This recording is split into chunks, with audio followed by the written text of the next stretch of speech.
Bismillahirrahmanirrahim. Alhamdulillahi rabbil alamin.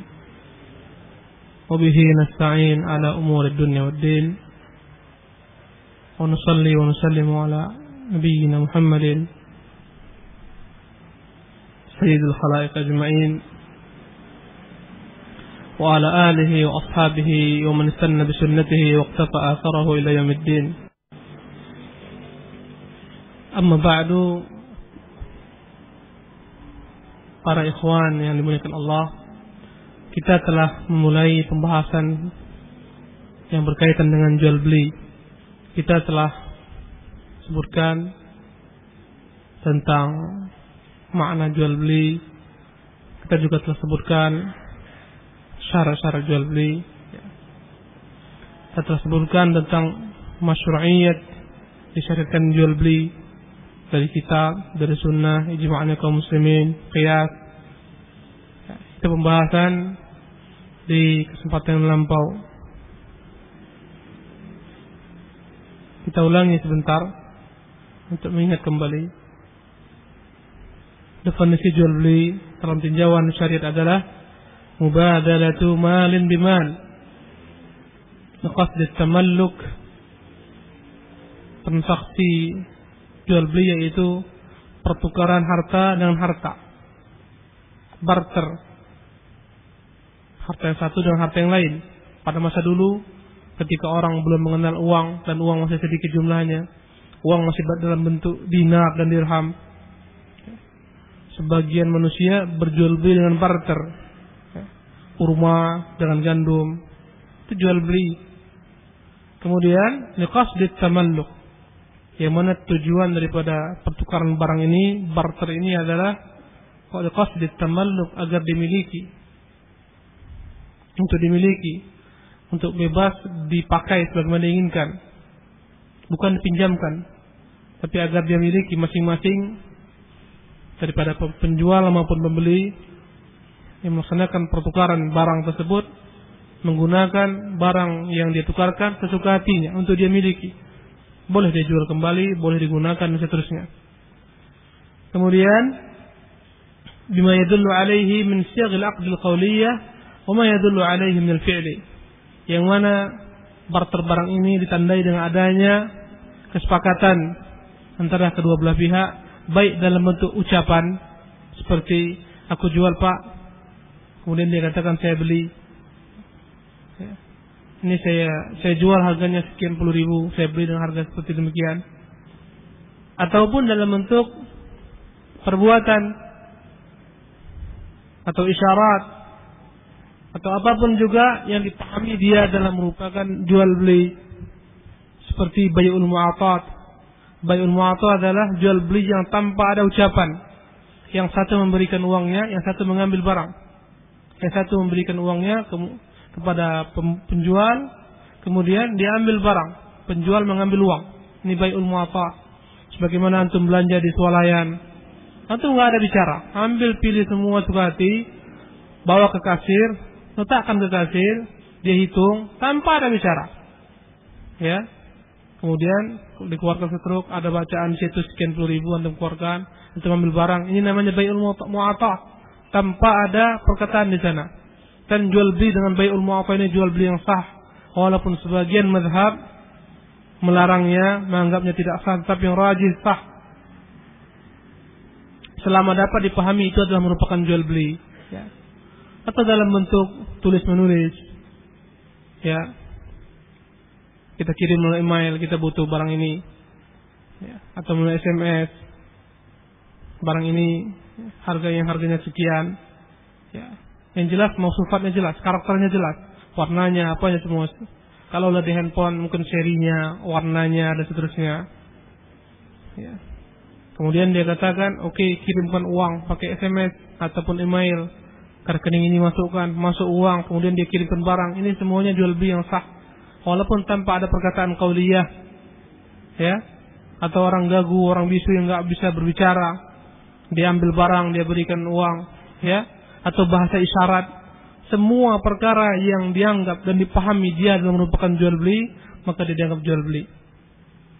baik dengan perkataan maupun perbuatan atau dengan isyarat. Subhanallah. Kemudian ikhwan rahimakumullah, kita telah jelaskan tentang perkara ini diatur dalam agama. Al-Quran menyebutkan wa halallahu al-bai'. Dalam surah Al-Baqarah ayat 275 Allah mengatakan wa halallahu al-bai' wa harrama ar-riba. Allah menghalalkan jual beli dan mengharamkan riba. Antara keduanya berbeda jauh. Walaupun bagi orang-orang yang tidak paham seolah-olah sama-sama cari keuntungan, ya. Bedanya yang namanya jual beli pertukaran barang. Kalau andai kata riba, pertukaran sejenis uang dengan uang, yang satu lebih banyak daripada yang lain, tapi dibayar belakangan.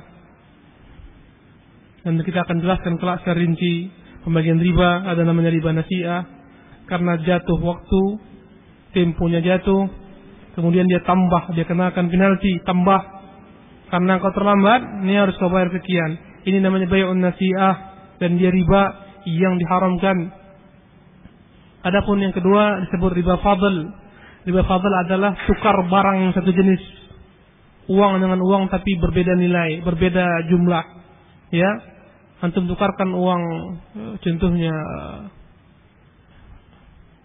1.100 rupiah, ya, dalam bentuk uang kertas, dia tukarkan dengan contohnya 900 rupiah dalam bentuk koin yang digunakan untuk telepon contohnya. Maka ini terlarang. Dahulu kala ketika belum ada handphone, masih berguna koin, logam-logam itu. Antum tukarkan, antum orang-orang yang jual, Pak, beli koin, Pak, beli koin. Antum belilah koin tersebut dengan harga 1.000 rupiah, dia berikan 900 rupiah dalam bentuk koin. Ini riba fadl. Atau emas dengan emas. Antum punya 1 gram emas yang telah lama usang, mungkin telah pecah, patah dan seterusnya, ditukarkan dengan 1,5 gram emas yang masih baik, bagus, yang baru. Ya, ini riba, dilarang. Atau beras, antum tukarkan beras antum yang 2 goni beras. 2 goni beras tapi yang kualitasnya rendah, yang mungkin 4.000 sekilo atau 5.000 sekilo. Antum tukarkan dengan 1 kilo beras yang mahal. 2 karung beras dengan 1 karung beras, ini sama jenisnya, sama-sama makanan pokok, ini riba dan riba fadl, diharamkan. Ini riba. Nanti akan dijelaskan semua rinciannya, insyaallah taala. Sekarang ini masih global saja. Adapun dalil daripada sunnah tentang masalah jual beli, kata Rasulullah, al-bay'ani bil khiyar ma lam yatafarraqa. Jual beli itu adalah dengan konsekuensi boleh kedua belah pihak memiliki khiyar untuk menjalankan transaksi ataupun membatalkannya selama mereka belum berpisah majlis. Antum datang ke toko, antum beli jam dengan harga 500.000 rupiah, dia serahkan jam, antum ambil, belum keluar toko. Kemudian antum menyesal, Pak, nggak jadi saya beli, minta kembali uangnya. Sah selama belum berpisah majlis. Namanya khiyarul majlis. Nanti akan dibahas jika sampai masanya. Yang namanya jual beli adalah kebolehan untuk menjalankan akad atau membatalkan akad. Al-bay'ani bil khiyar ma lam yatafarraqu. Kata Nabi, penjual maupun pembeli masing-masing memiliki hak untuk menjalankan jual beli ataupun membatalkannya selama belum berpisah. Kalau berpisah, maka sahlah jual beli. Maka tidak boleh yang membeli ataupun menjual merasa menyesal dan meminta untuk dikembalikan barangnya atau dikembalikan uangnya. Tidak boleh. Kecuali jika memang pembeli ataupun penjual ridha, yang disebut dalam bahasa Arabnya al-iqalah. Ketika dia menyesal, Pak, saya butuh uang ini kayaknya untuk perkara yang lain, tolong dikembalikan. Maka dikembalikan uang, dikembalikan barang. Itu dianjurkan, namanya iqalah, dan dapat pahala yang melakukannya, walaupun tidak wajib bagi penjual untuk mengembalikan uang tersebut kepada pembeli, tidak wajib, ataupun sebaliknya. Tapi jika dia mau toleransi, maka itu yang terbaik, yang disebut dengan nama al-iqalah. Nanti akan dibahas juga. Kemudian daripada dalil ijma', kesepakatan kaum muslimin tentang bolehnya berjual beli tanpa ada menyelisihinya. Kemudian dari tinjauan qiyas, logika, orang tidak akan dapat hidup sendiri, dia membutuhkan orang lain untuk melengkapi kebutuhan-kebutuhannya. Karena kebutuhan yang mendesak inilah, karena tidak semua orang mampu mengerjakan sendiri, maka dibutuhkan jual beli. Ya. Petani, dia butuh,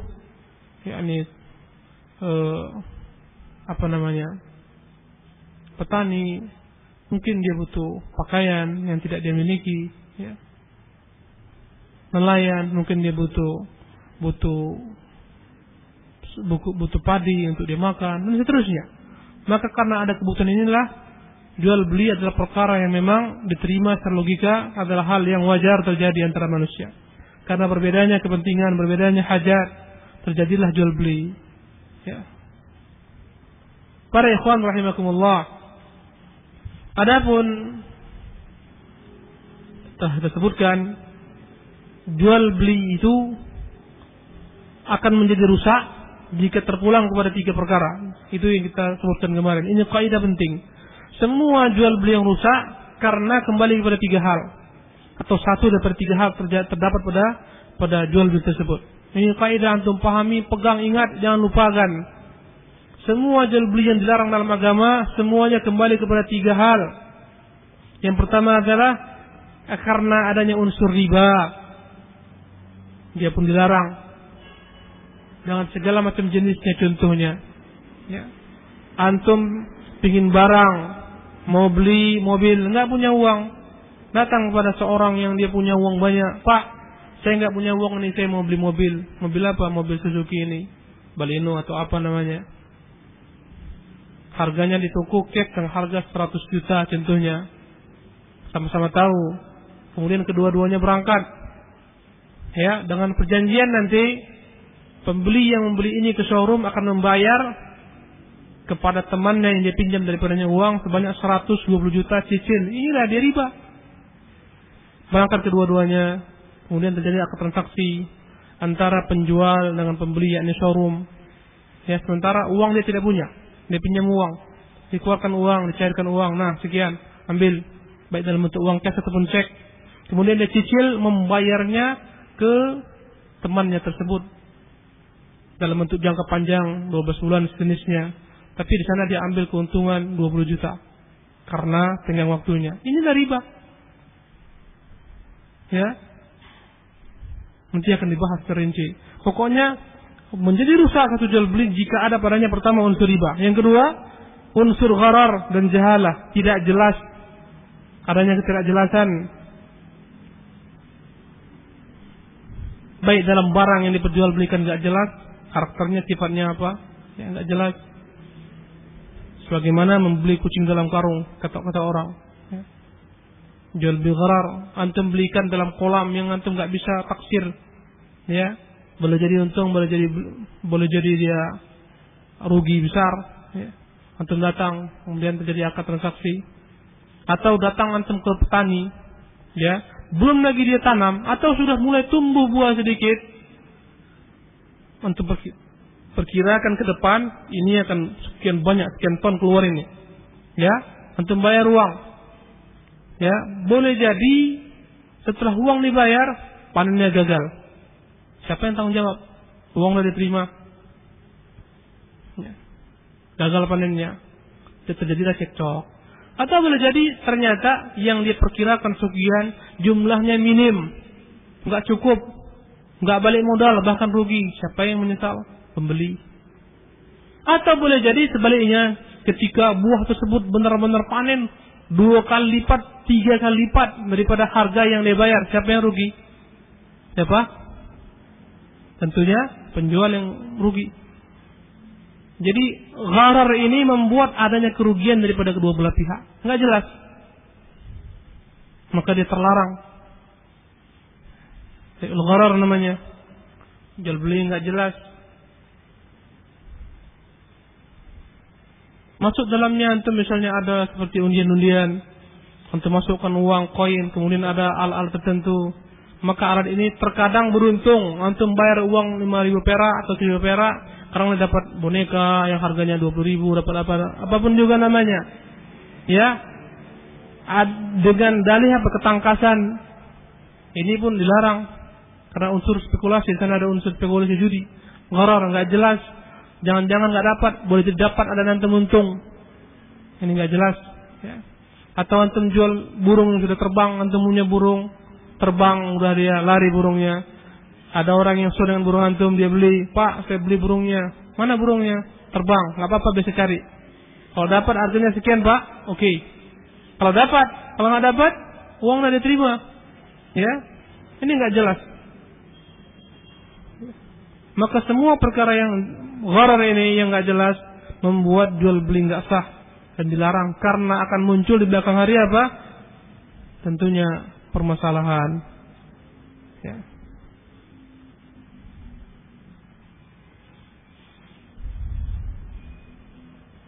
Allah Ta'ala alam. Mungkin juga terjadi dalam jual beli di beberapa tempat ya.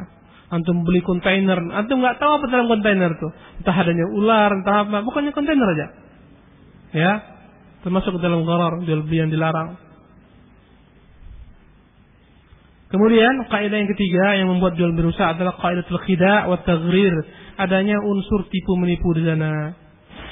Di antaranya bai'un najash yang dilarang. Apa itu bai'un najash?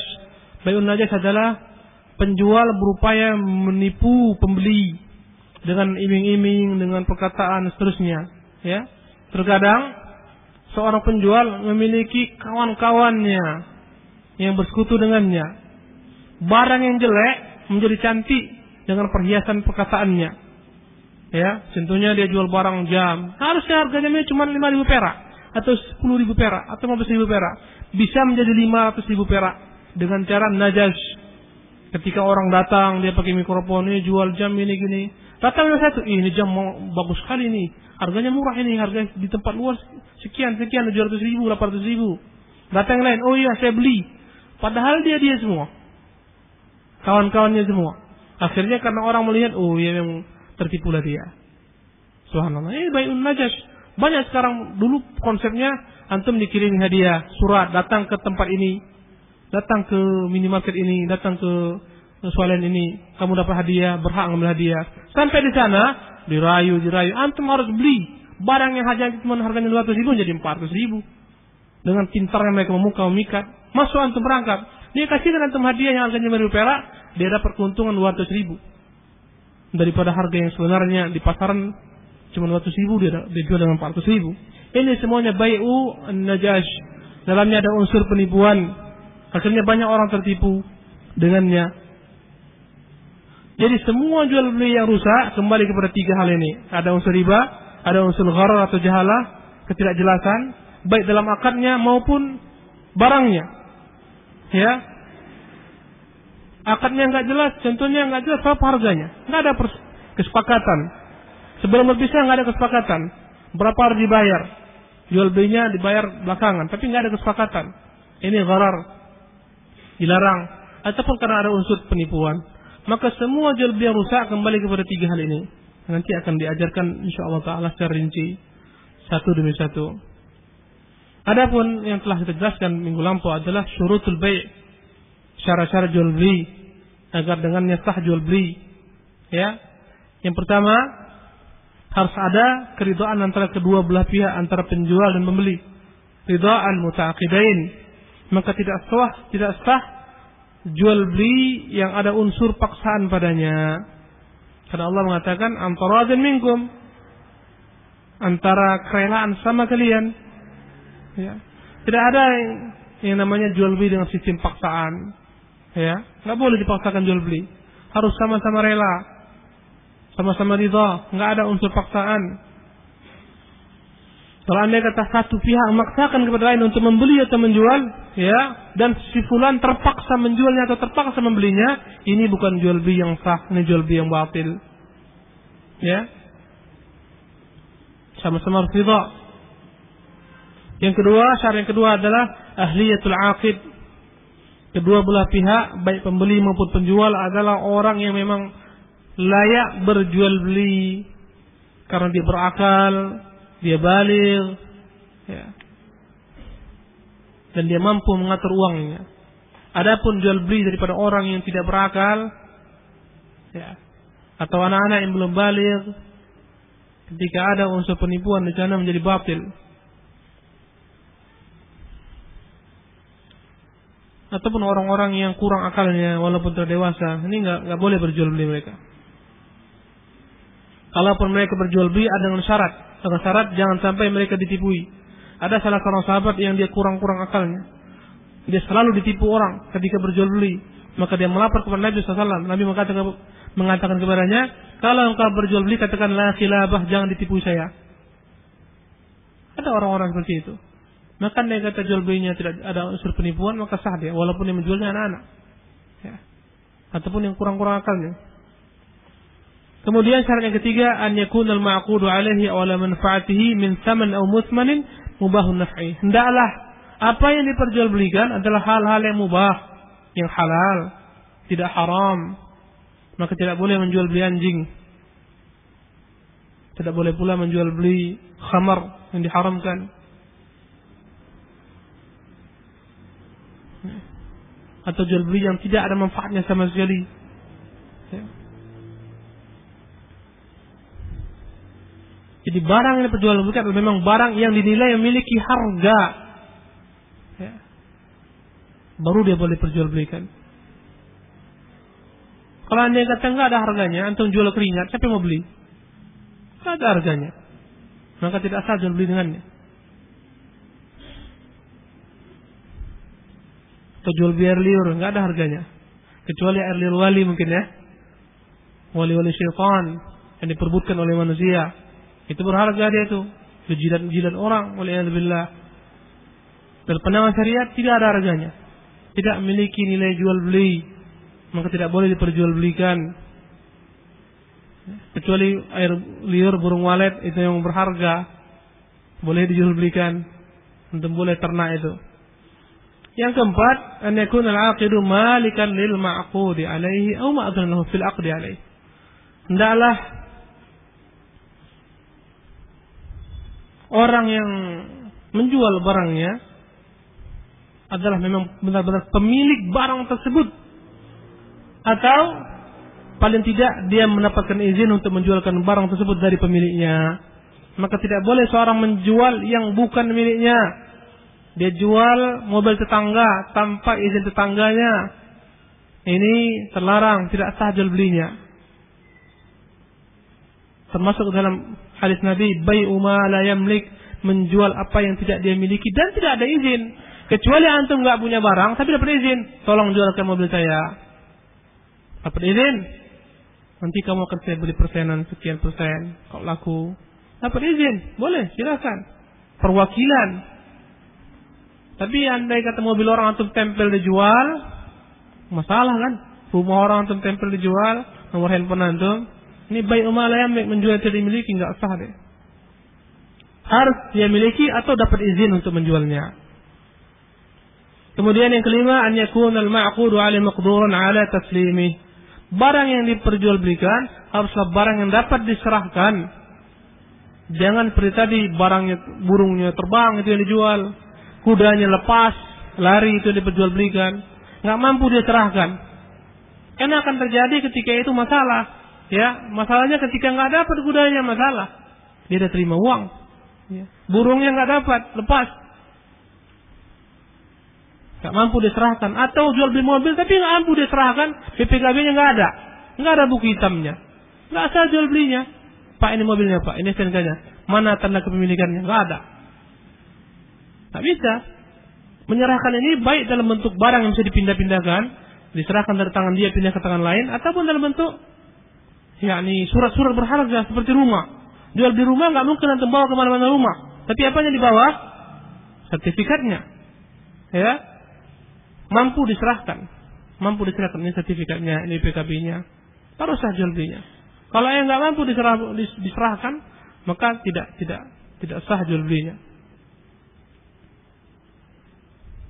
Kemudian yang keenam, dan itu syarat yang terakhir kita bahas kemarin, an yakuna al-mabi'u wal thamanu ma'lumain lil bai' wal mushtari. Hendaklah barang yang dibarter atau yang dijual belikan adalah merupakan barang yang diketahui antara kedua belah pihak, karakternya, sifatnya, jenisnya, harganya, semua, warnanya. Jangan sampai kita menjual beli barang yang tidak jelas karakternya, sifatnya, warnanya, sehingga akan muncul perselisihan belakangan hari. Ya. Pokoknya saya mau beli Honda aja. Terus saya mau beli mobil aja. Mobil apa? Mobil pokoknya. Ya. Seharga berapa? Seharga sekian, 30 juta. Carikan mobil, akhirnya dia katakan, enggak, ini saya mau merek ini contohnya. Ya. Ini enggak boleh. Harus diketahui. Ya. Pesan barang harus jelas. Enggak boleh untuk pesan-pesan barang enggak jelas. Pokoknya kirimkan satu karung baju. Baju apa? Pokoknya baju, enggak bisa. Jelaskan, baju muslim yang ukuran sekian, ya. Bervariasi warnanya, jelaskan supaya tidak muncul perselisihan belakang hari. Ini adalah syarat jual beli. Jika tidak terpenuhi padanya, maka tidak sah jual beli. Baik, sekarang kita mulai membaca hadis yang pertama. Silahkan salah seorang baca. Fadhal. Iqra'. An Difa'ah ibn Rafi' radhiyallahu anhu anna an-nabiy sallallahu alaihi wasallam su'il ayyul kasbil atyab qala amalur rajul biyadihi wa kullu bai'in mabrur rawahu al-Bazzar wa sahahahu al-Hakim wa sahahahu al-Hakim. Baik. Bab syurutuhu wa ma nuhiya an. Bab syarat-syaratnya jual beli dan apa-apa yang dilarang daripadanya. Maksudnya jual beli. Kenapa enggak disebutkan dan apa-apa yang dibolehkan? Karena banyaknya jenis jual beli. Ya. Sulit untuk dibatasi, apalagi semakin berkembangnya zaman, semakin banyak cara orang berjual beli, beragam-ragam cara manusia jual beli. Karena itu hanya dibahas oleh Al-Hafiz Ibnu Hajar wa ma nuhiya anhu, dan apa-apa yang dilarang daripadanya. Berarti selain yang dilarang kerjakan. Maka hukum asal jual beli adalah boleh-boleh saja kecuali yang terlarang. Maka kewajiban kita adalah mempelajari apa yang terlarang saja. Selain daripada yang terlarang, maka dia dibolehkan. Dan semua jual beli yang berkembang apapun ceritanya akan dapat dikembalikan kepada jual beli yang ada pada masa Rasulullah sebagai dasar landasannya. Ya. Semuanya.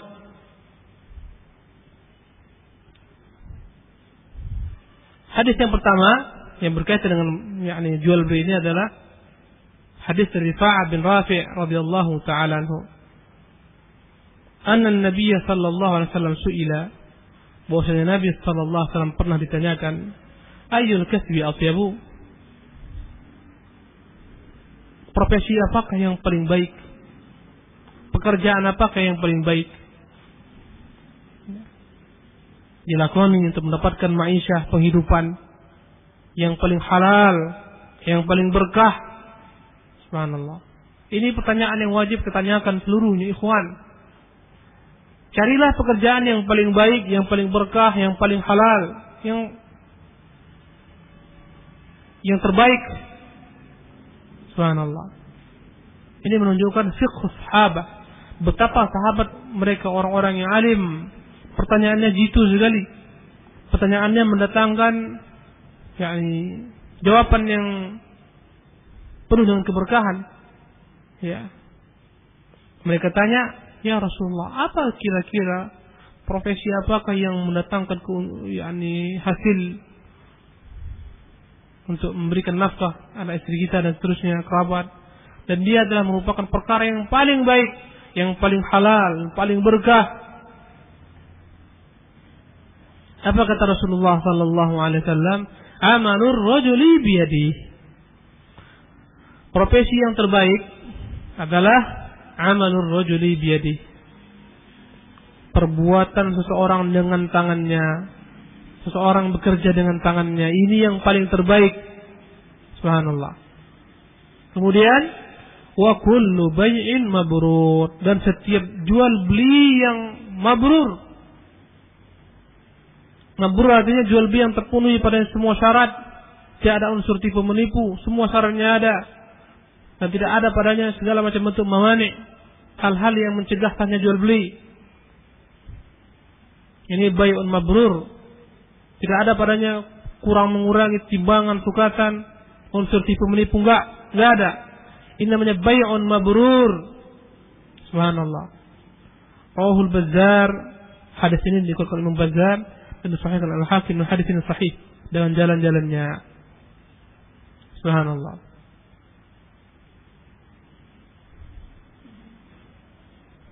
Ikhwani rahimanillah wa iyyakum ajma'in. Hadis yang mulia ini kita akan dapat petik daripadanya banyak sekali faidah ilmiah. Di antaranya hadis ini menunjukkan betapa Islam senantiasa memberikan motivasi agar orang bergerak, bekerja, berusaha, mencari usaha-usaha yang thayyib, yang baik, yang halal. Menunjukkan kepada kita Islam adalah merupakan agama yang juga tidak melupakan unsur-unsur dunia. Bagaimana Allah memerintahkan kita untuk memenuhi hak Allah Subhanahu wa taala dengan beribadah kepadanya, Allah juga memerintahkan kita untuk memenuhi hak-hak yang wajib kita penuhi dengan mencari rezeki, menafkahi mereka, anak istri kita, kerabat-kerabat kita yang di bawah tanggung jawab kita. Allah perintahkan kita untuk menyebar di muka bumi ini mencari rezeki. Maka Islam agama yang membuat orang bergerak, berusaha, beramal, bukan bermalas-malasan. Turun di masjid, berzikir dari pagi sampai sore, tasbihnya enggak tinggal, makannya dikasihani orang. Kalau dikasih orang sedekah makan dia. Subhanallah. Bukan ini yang namanya orang yang terbaik, ini orang yang tidak paham beragama yang benar. Ya. Umar radhiyallahu taala anhu menimbang seorang, mengukur seorang dengan kerjaannya. Kalau dia enggak punya pekerjaan, jatuh seketika di mata Umar. Subhanallah. Setiap orang harus ada pekerjaannya, profesi yang dilakoni untuk melangsungkan kehidupannya di dunia ini dalam rangka yakni memakmurkan dunia, mencari rezeki yang halal, untuk menjaga wajahnya untuk tidak dihinakan dengan meminta kepada manusia, bergantung kepada manusia, menjadi beban bagi orang lain. Subhanallah. Ini agama Islam. Umar radhiyallahu taala anhu jika lihat ada orang yang nganggur di masjid, enggak keluar-keluar, berzikir aja, salat aja, bukan dia ucapkan kata terima kasih, dikasih hadiah, engkaulah ahli ibadah, tidak. Yang diberikan Umar ketika itu cemeti, ini bagianmu ini. Agama ini agama menyuruh orang bergerak. Enggak akan pernah kau tunggu-tunggu turun hujan dari langit dalam bentuk emas, enggak ada. Bekerja, berusaha, berikhtiar. Ini agama Islam. Makanya enggak boleh antum nganggur. Yang nganggur hati-hati. Cari kerjaan. Banyak yang mau dikerjakan.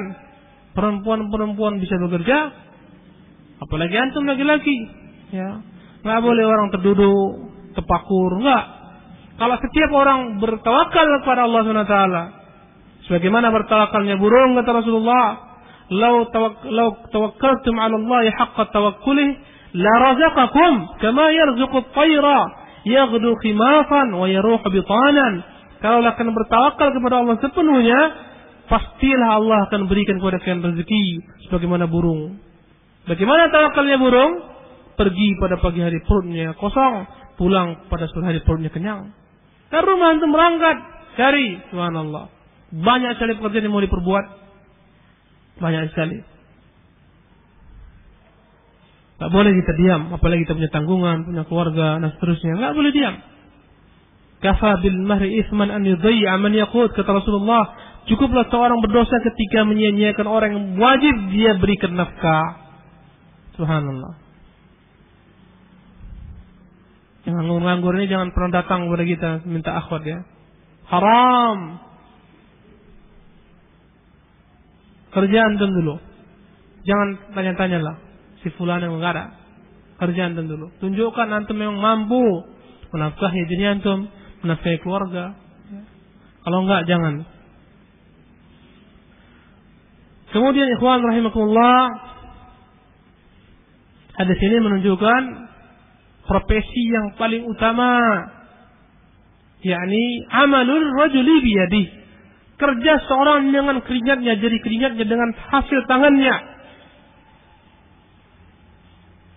Rasulullah menyebutkan Dalam hadis Sahih Bukhari, "Ma akala ahadun ta'aman qattu khairan min an ya'kula min 'amali yadihi." Tidaklah seorang makan makanan yang lebih baik melainkan makanan yang dia peroleh daripada jerih keringatnya, daripada olah tangannya. Subhanallah, perbuatan tangannya. Subhanallah. Apa ini amalan seorang dengan tangannya? Banyak sekali, ikhwan rahimakumullah. Syekh Utsaimin menyebutkan banyak sekali. Ya, nanti akan dijelaskan perselisihan para ulama tentang makna hadis ini.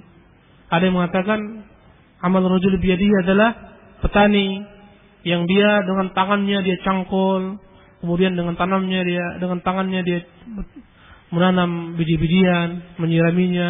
Ya. Ada yang mengatakan yang paling berkah adalah petani. Nanti akan disebutkan. Ya. Kemudian amalan yang paling terbaik, profesi yang terbaik yang kedua setelah seorang bekerja dengan tangannya, dengan jari keringatnya adalah berdagang. Ya. Berjual beli itu sebaik-baik amalan selama dalamnya ada unsur mabrur, jual beli yang benar, yang baik, tidak ada tipu menipu padanya. Tidak ada padanya unsur riba, tipu menipu, gharar, enggak ada. Subhanallah. Maka pedagang, kalaulah dia bermain cantik, jujur, ya, benar, maka akan diberkahi Allah hartanya, dapat keberkahan, dapat pahala jika niatnya untuk memberi makan istrinya, diberkahi. Tapi jika pedagang walaupun dia untung besar, tapi dengan jalan tipu menipu, ya, ada unsur riba padanya, nggak jelas akarnya, ini nggak diberkahi. Kemudian ikhwan rahimakumullah, hadis ini menunjukkan sebagaimana yang namanya kebaikan itu ada pada ibadah, maka dalam muamalah itu ada perkara kebaikan. Dalam ibadah juga terpenuhi syarat-syaratnya, ada ikhlas, ada mutaba'ah, maka dia menjadi ibadah yang diterima oleh Allah SWT dan diberikan ganjaran. Demikian pula dalam berjual beli, harus ada syarat-syaratnya yang tadi kita jelaskan, enggak ada cacatnya sebagaimana tadi kita telah sebutkan.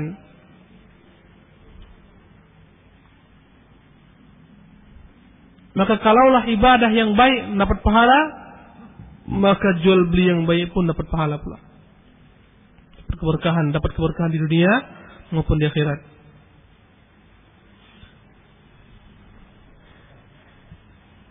Kemudian apapun profesi seorang yang dia perbuat untuk menjaga kehormatan dirinya, untuk tidak bergantung kepada manusia, semuanya jika halal adalah merupakan profesi yang baik. Dan setiap orang akan menjalani profesi yang dia gandrungi, yang dia condong kepadanya. Subhanallah. Ada tukang besi, ada tukang batu, tukang bangunan, dan seterusnya.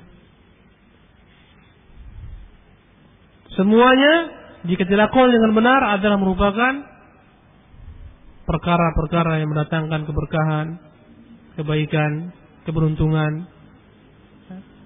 Subhanallah.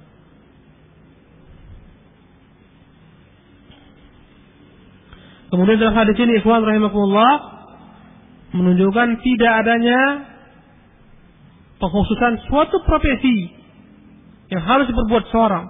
Silahkan apapun juga yang dia perbuat, karena yang namanya amal rajul biyadihi adalah kreativitas seorang dalam bekerja, menciptakan apapun juga selama tidak haram, ya, selama tidak diharamkan oleh Allah Subhanahu wa taala, maka boleh diperbuat apapun juga.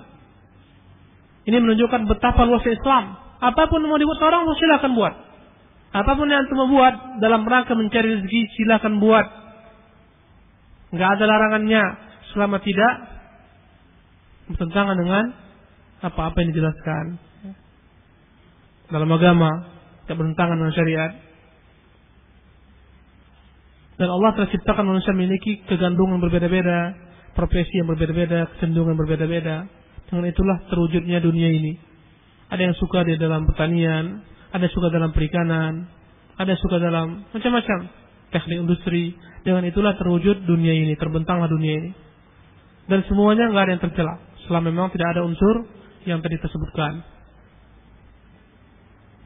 Kemudian ungkapan amalur rajuli, profesi seorang laki-laki bekerja dengan tangannya, inilah maksudnya bukanlah terbatas hanya laki-laki saja. Perempuan pun masuk ke dalam hukum ini. Setiap perempuan yang berjual beli, bekerja dengan kedua tangannya, menjahit atau apapun namanya, jika memang tidak ada unsur-unsur yang disebutkan sebelumnya, tipu menipu dan sejenisnya, maka dia tetap mendapatkan keberkahan di dunia maupun akhirat. Karena seluruh hukum yang berlaku untuk laki-laki juga berlaku untuk perempuan, kecuali jika ada dalil yang mengkhususkannya. Dan Islam nggak melarang perempuan punya harta, nggak dilarang. Islam nggak melarang perempuan untuk bekerja sesuai dengan fitrahnya, nggak apa-apa. Ya, berjual beli membantu suaminya, nggak ada masalah. Ya, membuat industri tertentu di rumahnya, ya, nggak apa-apa.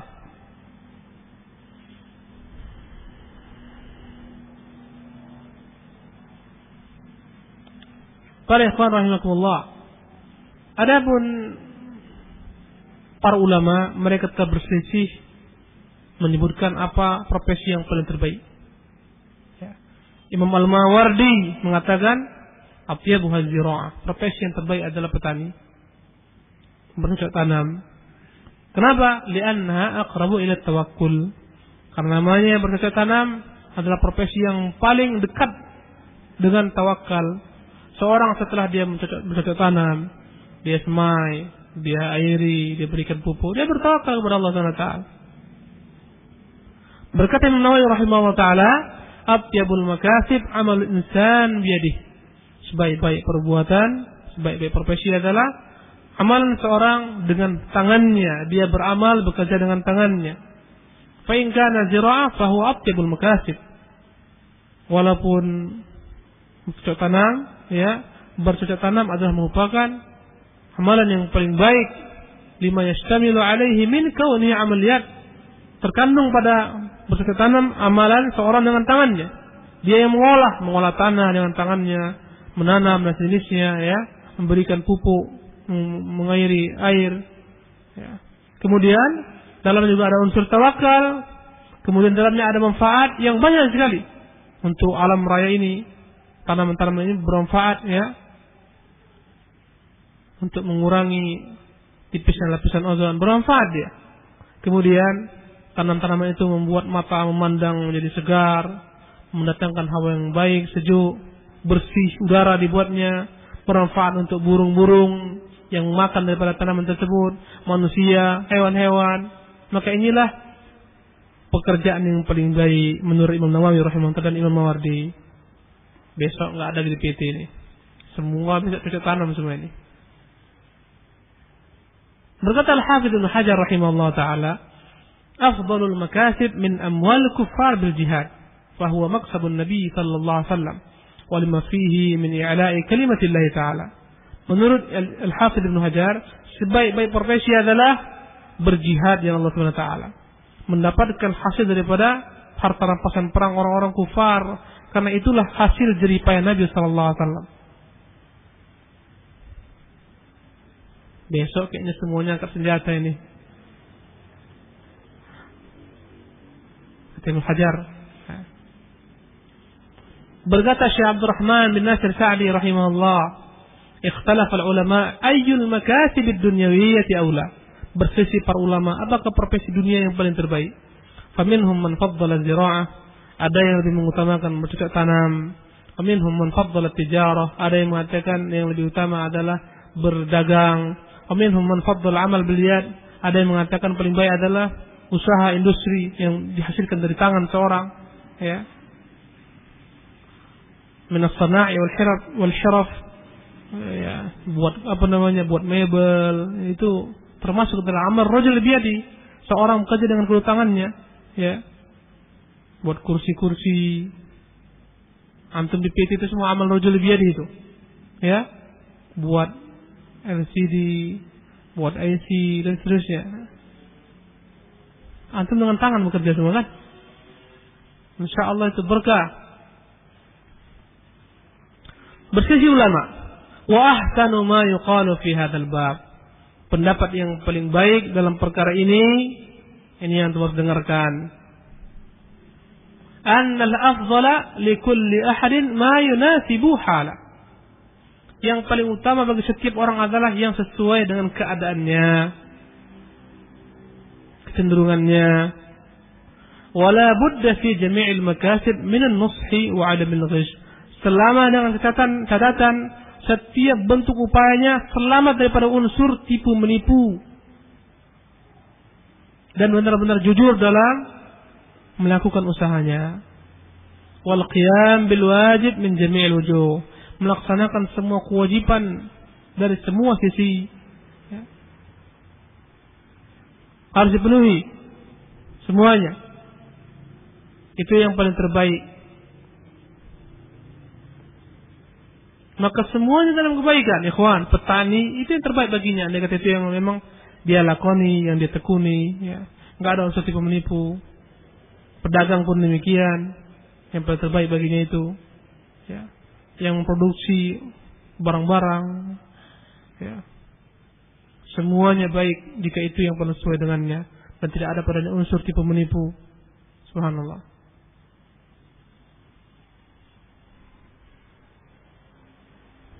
Berkata Ibnu Muflih dalam Al-Adab Asy-Syar'iyyah, yang intinya yusannu at-takassubu hatta ma'al kifayah. Tetap dianjurkan mencari nafkah walaupun seorang telah memiliki kecukupan.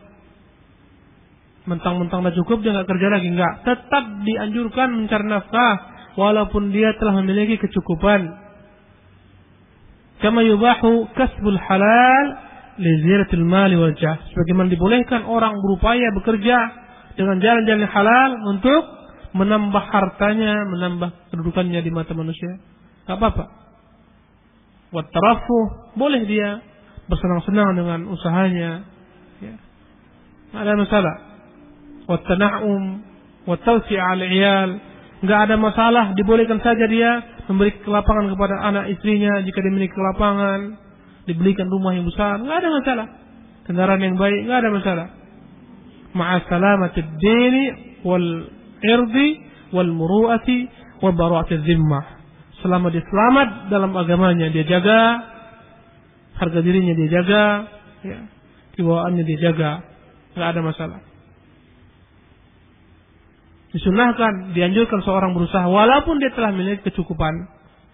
Jangan mentang-mentang udah cukup untuk besok, udahlah berhenti saya kerja, besok lagi cari. Enggak, silakan. Ya, ada orang punya paham enggak boleh kita bekerja sampai berlebih untuk 2-3 hari kita makan, enggak. Apa yang dapat hari itu dimakan, besok hari lagi, enggak. Salah itu. Boleh antum bekerja untuk 1 bulan. 2-3 hari kerja terus 1 bulan santai, boleh. Ataupun antum terus bekerja. Ya, enggak apa-apa, enggak ada masalah. Dan menjadi wajib seorang bekerja ketika dia memang tidak memiliki lagi nafkah berupa makanan, minuman, tempat tinggal, enggak ada lagi. Wajib dia bekerja untuk mencari rumah, mencari uang kontrakan rumah. Wajib dia bekerja untuk memberi makan dirinya, anak istrinya. Menjadi wajib bagi dia. Subhanallah, itu menjadi wajib. Kalau anda kata dia nggak kerja juga, anak istrinya kelaparan, dia telah melaksanakan perbuatan yang dimurkai Allah SWT. Haram baginya, dan dia telah berdosa.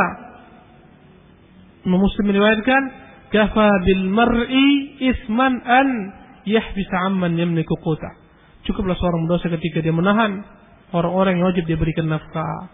Istrinya nggak dikirimi uang di kampung, ya, anaknya nggak disuplai dana, dia biarkan, ya, dia sibuk beribadah di masjid, kerja nggak kerja, sibuk berdakwah kemana-mana, nggak kerja dia, anak istrinya kelaparan, na'udzubillahi min dzalik.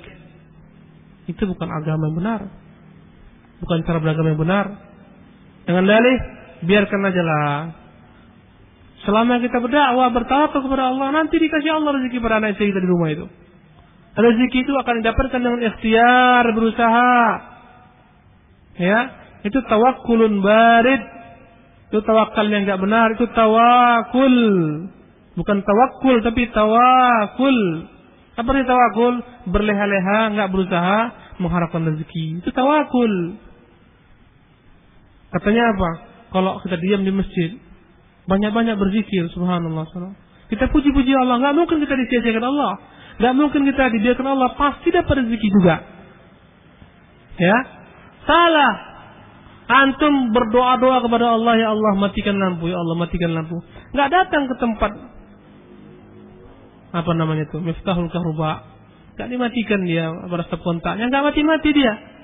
Harus ada ikhtiar. Subhanallah. Semuanya harus dengan ikhtiar. Dan seluruh perkara diatur dengan hukum sebab dan akibat. Ada sebab, ada akibat. Subhanallah. Gak boleh seorang berdoa, ya Allah berikanlah aku anak, ya Allah berikan aku rezeki berupa keturunan saleh, tapi dia gak kawin-kawin. Itu orang gila itu. Gak mungkin antum berdoa-doa di masjid, ya Allah berikanlah makan anakku, berikanlah makan istriku. Antum gak cari kerja. Kalaupun dapat dikasihani orang, kasihan orang. Memang gila kawan tuh. Anak istrinya dibiarkan, dia sibuk beribadah, kemana-mana melalang buana, pengelana, anak istrinya dibiarkan. Memang gila kawan tuh.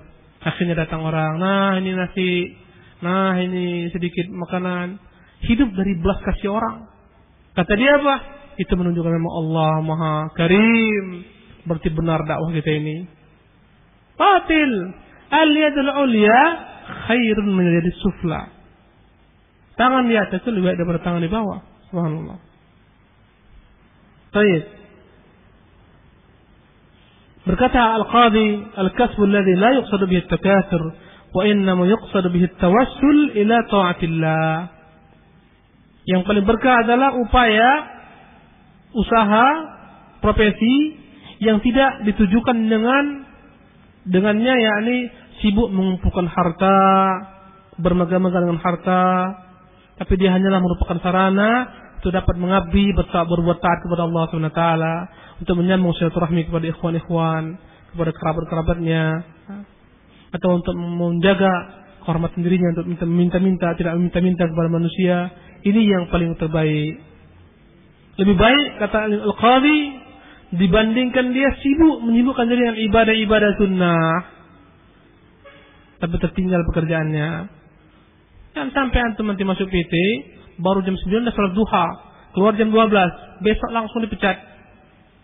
Wallahu ta'ala alam, wa sallallahu wa sallam ala nabiyina Muhammadin. Dan sampai di sini, insyaallah ta'ala, di kesempatan yang lain kita akan melanjutkan kajian ini tentang laknat Allah kepada orang-orang Yahudi yang mereka berbuat tipu daya dalam berbisnis, dalam mencari nafkah. Insyaallah kita bahas di minggu yang akan datang. Aqulu qawli hadza wa astaghfirullah li wa lakum wa atubu ilaih. Wa sallallahu wa sallam ala nabiyyina Muhammadin wa akhir da'wana alhamdulillahi rabbil alamin. Assalamualaikum warahmatullahi wabarakatuh. Ada yang bertanya? Silahkan. Nanti kalau pertanyaannya akan dijawab pada masanya, pada waktunya, antum bersabar aja tunggu ya. Silahkan. Bismillah. Ustaz, tadi contohnya adanya unsur riba kalau kita berjual beli dengan barang yang sama. Misalnya kita punya 2 karung beras diganti dengan 1 karung. Bagaimana kalau istilah sekarang itu ada namanya tukar guling, Ustaz? Ya. Jadi kita punya motor, kita tukar dengan motor yang lebih rendah dari motor kita tanpa ada tanpa ada bayar uang. Ahsan, tabarakallah fiik. Saya lebih rinci lagi. Yang diharamkan tukar barang sejenis itu adalah barang-barang yang menjadi barang-barang yang menjadi dasar tegaknya dunia ini yang diatur dalam agama. Az-zahabu bil-zahab, emas dengan emas, al-fiddatu bil-fiddah, perak sama perak. Karena emas perak itu standar uang dunia. Ya. Kemudian al-burru bil-burri, gandum dengan gandum. Ini standar makan pokok. Ya. Al-milhu bil-mihli, garam dengan garam. Yang dilarang itu yang menjadi bahan makanan pokok.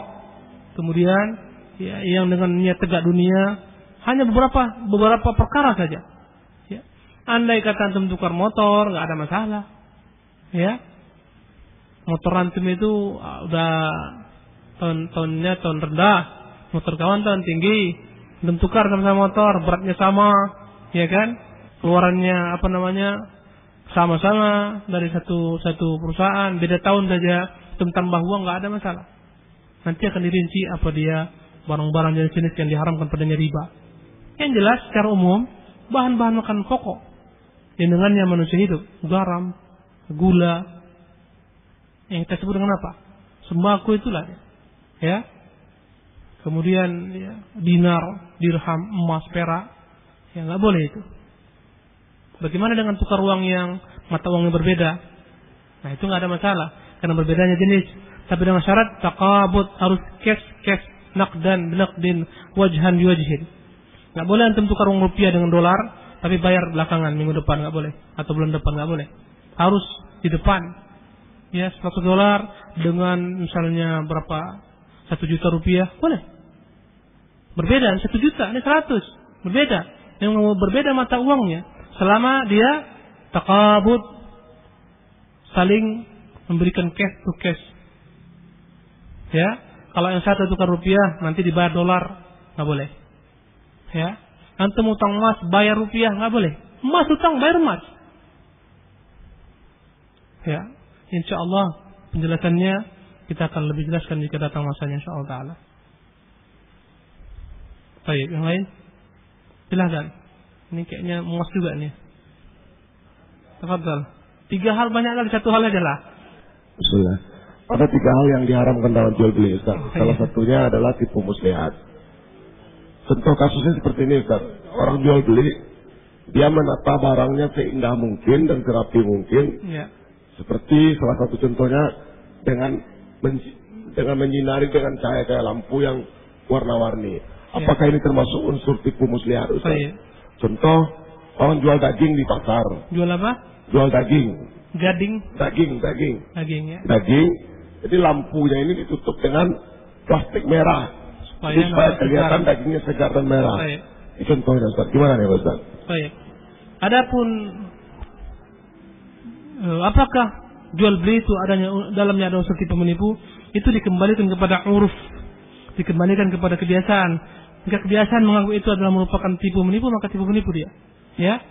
Contohnya antum jual buah, ya, 1 bakul, di atasnya semua segar jeruknya kan, di bawah hancur-hancur. Itu semua orang mengatakan emang betul aku ditipu ini. Nggak boleh. Ya. Tapi andai kata antum jual barang second, datang barang second dari Singapura, udah memang namanya barang second kan, sofa atau apa rusak, sampai sini antum perbaiki jadi bagus. Nggak ada masalah antum jual belikan. Orang tahu itu, semua orang tahu ini barang second, makanya harganya lebih di bawah dan telah nampak antum bagus. Dan tidak ada unsur menipu di sana. Kecuali antum jual komputer contohnya, orang nggak tahu dalamnya apa. Antum tahu prosesor ini 1 minggu hancur, jim dia. Contoh antum tahu, antum hiasi casingnya bagus, ketika ditampilkan bagus. Akhirnya orang beli setelah seminggu, saya nggak ada garansi Pak, 1 hari di garansinya. Dan dia memang menipu dan ada keinginan untuk menipu, jelas. Ketika itu dia berdosa. Ya, dia jual mobil, dia tahu 1 minggu mobil dipakai akan jim ini. Ini kayaknya dalamnya udah seperti ini. Ya, harus diganti. Tinggal dia terangkan. Bahkan dia bilang ini bagus ini Pak, ini begini. Dia sih perkataan-kataan. Kecuali kalau dia jujur, Pak, ini harganya sekian, beginilah keadaannya. Kayaknya antum perlu ini. Sekian harganya. Nanti antum beli mungkin harus keluar kayaknya untuk memperbaikinya, ini. Bagus.